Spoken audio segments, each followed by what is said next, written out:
નમસ્કાર મિત્રો, કેમ છો બધા? મજામાં? તો હમણાં મેં 2-3 વિડીયો પોસ્ટ કર્યા હતા, તો એમાં કોમેન્ટ આવી છે લોકોની. ઘણા બધા ફ્રેન્ડ્સની પણ આમાં કોમેન્ટ આવી છે કે તમે અત્યારે ફોરેનમાં કઈ જગ્યાએ છો, શું કામ કરો છો, કેવું છે, ક્યારે ગયા.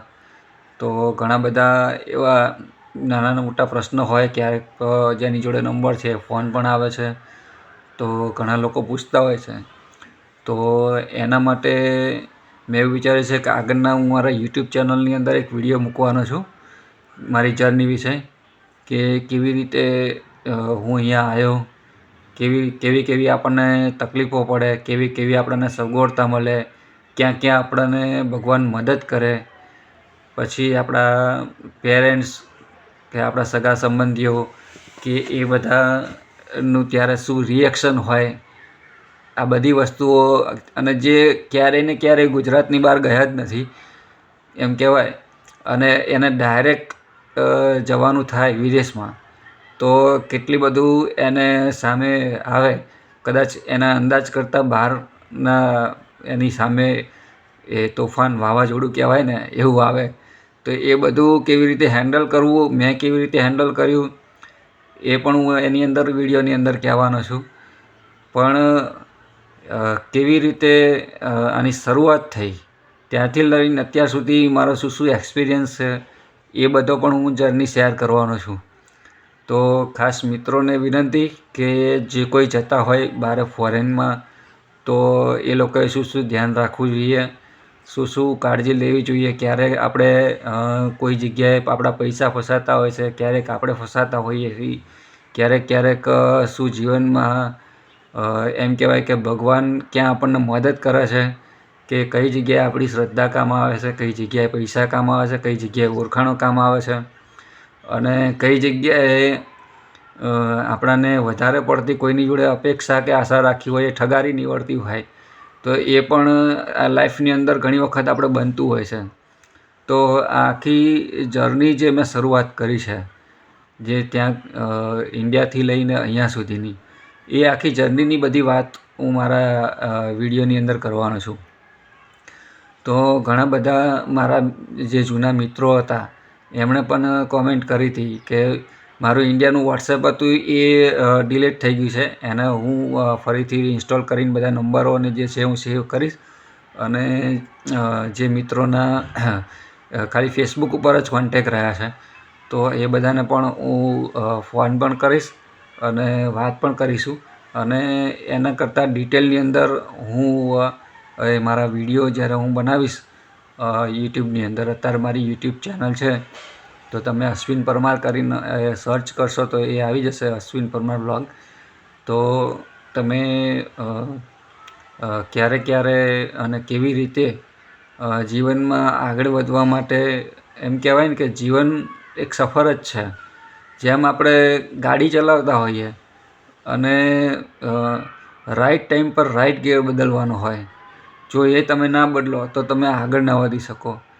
તો એ રાઈટ ટાઈમ પર ક્યારે મેં આ નિર્ણય લીધો અને ક્યારે જવાનું નક્કી કર્યું, એમાં જતાં પહેલાં કેટલી નાની મોટી સમસ્યાઓ ત્યાં આવતી હોય છે, અને કેટલી સાનુકૂળતા રહેતી હોય છે, એની પણ આપણે વાત કરીશું. ખાલી ને ખાલી એકલી તકલીફોની વાત નહીં, એની સામે સામે કેટલાક બધા બેનિફિટ પણ મળતા હોય છે, તો એની પણ આપણે વાત કરીશું. ફેમિલી વગર જવું કે ફેમિલી સાથે જવું, કે કપલ હોય તો જવું, કે કેવી રીતે જવું, તો એના માટેની પણ આપણે વાત કરીશું. અને જે લોકો એમ કહેવાય કે ગુજરાતની બહાર એમ કે આપણે ફરવા તો ગયા હોઈએ, કોઈ રાજસ્થાન, દિલ્હી કે ગોવા કે અહીંયા બધે આપણે ગયા હોઈએ, તો એ આપણે ખાલી આપણે ઇન્ડિયામાં ગમે ત્યાં જઈએ તો આપણને બહુ તો ગુજરાતી નહીં તો હિન્દી લેંગ્વેજમાં વાત થાય. પણ જ્યારે તમે અધર કન્ટ્રીમાં જાઓ છો, તો અધર કન્ટ્રીમાં ત્યાંની લેંગ્વેજ બોલાતી હોય, એમાં ખાસ કરીને યુરોપમાં. બાકીના ઘણા દેશોમાં ઇંગ્લિશ વધારે ચાલે છે, પણ યુરોપની અંદર પોતપોતાના દેશોની પોતપોતાની ભાષા આ લોકો ખાસ ચલાવતા હોય છે. આ પણ એક વસ્તુ મેં માર્ક કરી છે, એમ કે ભાઈ પોર્ટુગલ હોય તો પોર્ટુગીઝ ભાષા, ફ્રાન્સ હોય તો ફ્રેન્ચ ભાષા, જર્મન હોય તો જર્મન ભાષા, પોલેન્ડ હોય તો પોલિશ ભાષા. તો એવી રીતે પોતપોતાની ભાષા, પોતપોતાની સંસ્કૃતિ હોય છે. પણ થેન્ક્સ ગોડ કે આપણે હિન્દી ભાષા છે, તો હિન્દી ભાષાથી પણ સર્વાઈવ થઈ જાય છે. કારણ કે તમે દુનિયાના ગમે તે ખૂણાની અંદર જાઓ તો તમને ત્યાં એશિયન માણસો બધા મળી રહે. અને ઇન્ડિયાની આજુબાજુના જે દેશ છે એ ભારત, પાકિસ્તાન, નેપાળ, બાંગ્લાદેશ, તો એ બધામાં થોડી હિન્દી અમુક શબ્દો આવડતા હોય છે અને થોડું ઘણું આપણું કામ નીકળી જતું હોય છે. અમુક ટાઈમે કંઈ પૂછવું હોય કે નહીં, કંઈ ના ખબર પડતી હોય, થોડું ઘણું આપણને મળી રહે એમ. અને હવે તો આપણા ઇન્ડિયન્સ પણ દુનિયાના દરેક ખૂણાની અંદર મળી રહેશે. ગુજરાતી પણ દરેક ખૂણાની અંદર મળી રહેશે. એટલે હવે આમ થોડુંક વાંધો ના આવે એમ.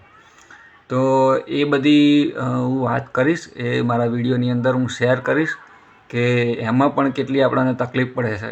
કારણ કે આપણે ઇન્ડિયામાં હોઈએ ત્યારે ઇંગ્લિશ તો બોલવાનું આવતું જ નથી. આપણે ગુજરાતી જ મોસ્ટ ઓફલી ગુજરાતમાં બોલતા હોઈએ કે વધારે હિન્દી બોલતા હોઈએ.